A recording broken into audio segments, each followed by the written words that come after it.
प्रभु दीन श्रद्धा के अर पुष्पे चरणन धरू समार कृपा सिंधु गुरुदेव प्रभु कर लीजिए राम राम की जय। तो सबसे पहले बता दें कि जो हम और आप सभी मनुष्य हैं, सभी लोग भक्ति पूजा अर्चना जो भी करते हैं, नाम जप सब श्रद्धा से करते हैं, सबकी श्रद्धा है। लेकिन वजह ये होती है कि भाव नहीं बन पाता है। भाव में ही भगवान की प्रकट होने की प्रक्रिया होती है।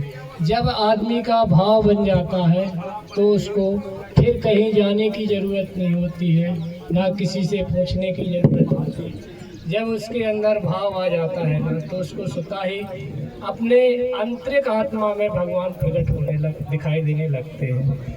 तो सबसे पहले ये होता है कि आप जो राम नाम का जाप हम और आप सभी करते हैं, हेलो, जो राम नाम का जाप करते हैं, पहले तो इसमें इतनी रुचि रखना चाहिए, इतना भाव रखना चाहिए कि स्वयं हमारे सामने भगवान श्री राम जी खड़े हैं, सम्मुख हैं। अगर आपका ध्यान कहीं है और आप यहाँ राम राम जप रहे हो तो मन कहीं आपका भटक रहा है, तो इसमें थोड़ा त्रुटियाँ सुधारना पड़ेंगी।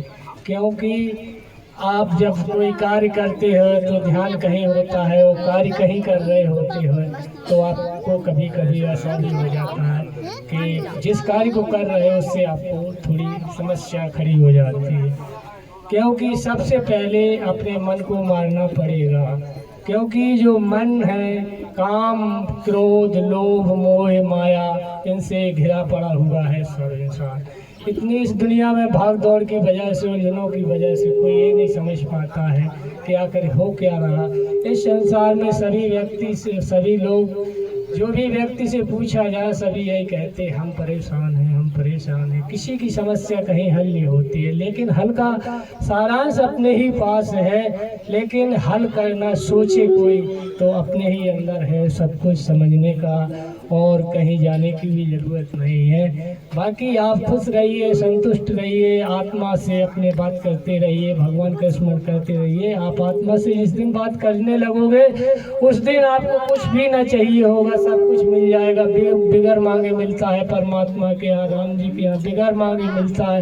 आप सोचोगे हमको बैठ के खाना है, जीवन में कुछ नहीं करना, तो बिगर बैठे बैठे ही आपको सब कुछ मिलेगा। इतना परमात्मा पे मुझे भरोसा रहता है, परमात्मा का जिसका स्मरण करते। लेकिन इसके लिए आपको भाव अपना सही रखना होगा। जब तक अपना भाव आंतरिक आत्मा से वो नहीं रखोगे तब तक आपका कुछ नहीं, क्योंकि भाव में ही भगवान बसते हैं, प्रेम में ही ईश्वर का वास होता है। और सबसे पहले क्या होता है कि भक्ति का अटल विश्वास होना चाहिए, अपनी भक्ति अटल होना चाहिए। भक्ति जब तक अपनी अटल नहीं है, क्योंकि हंसी और गाल फुलाना दोनों एक साथ नहीं हो सकते हैं। एक काम कोई भी करिए और एक काम करना जिस दिन स्टार्ट कर दोगे उस दिन आपको सतमार्ग की रास्ता तय हो जाएगी। क्योंकि जिस दिन से अपने आप को सुधारना चालू कर दोगे उसी दिन से आपके सारे रास्ते खुलना चालू हो जाएंगे। आपने कितने कुकर्म करे हो, कितना कुछ किया हो, लेकिन जब सतमार्ग मिल जाता है ना तो सभी चारों तरफ दिखाई एक सा देने लगता है सभी। क्योंकि रात में अगर बीज को खेत में डाल दिया जाए और उसको 2-3 दिन बाद देखा जाए तो उसमें अंकुर होना स्टार्ट हो जाता है। इसी प्रकार जैसा बीज डालोगे वैसा आपका सारांश बनना शुरू हो जाएगा। क्योंकि ये प्रकृति सबको दे रही है, प्रकृति से लेना नहीं जानता है कोई, बस जानता है तो क्या जानता है कि बस परेशान रहे, जीवन में समस्याओं समाधान रहे। दूसरे अपने से जितना खुश नहीं है जितना दूसरे से परेशान रहता है इंसान, यही विडंबना है। दूसरी की तरफ तरफ देखना ही नहीं है, अपने आप को देखो।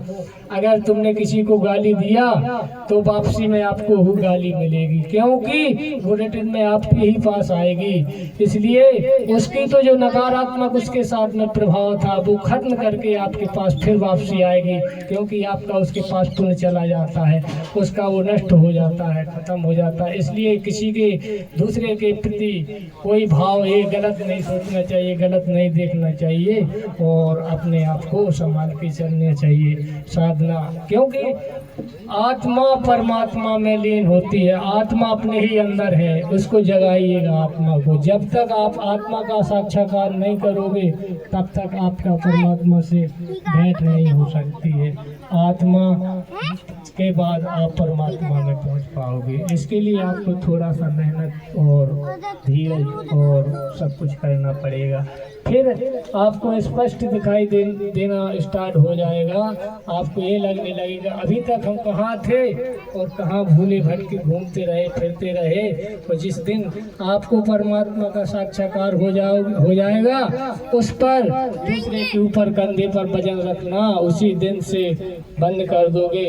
खुद अपने आप को जिम्मेदार समझने लगोगे कि हमारी भूल थी कि हम कहाँ भटके हुए थे।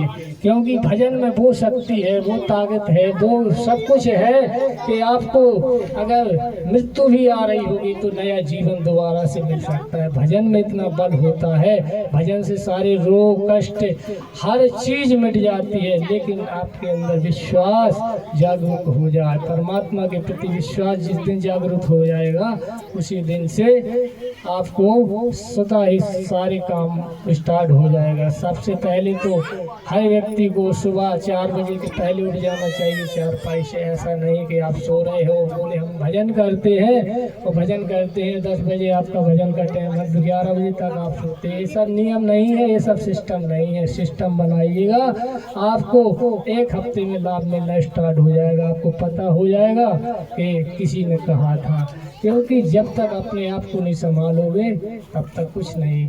अगर कोई चीज़ आप किसी को बुलाते हो तो उसको आप ही बुलाते हो, वो आपके पास नहीं आना चाहती, लेकिन जब आप बुलाओगे तब वो आपके पास आएगी। आप नहीं बुलाओगे तो वो आपके पास नहीं आएगी।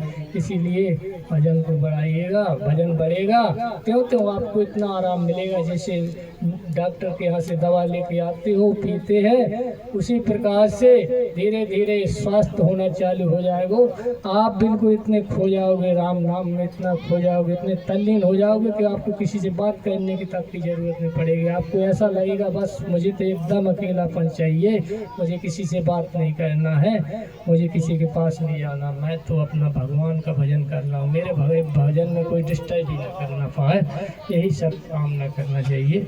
बाकी राम राम की जय।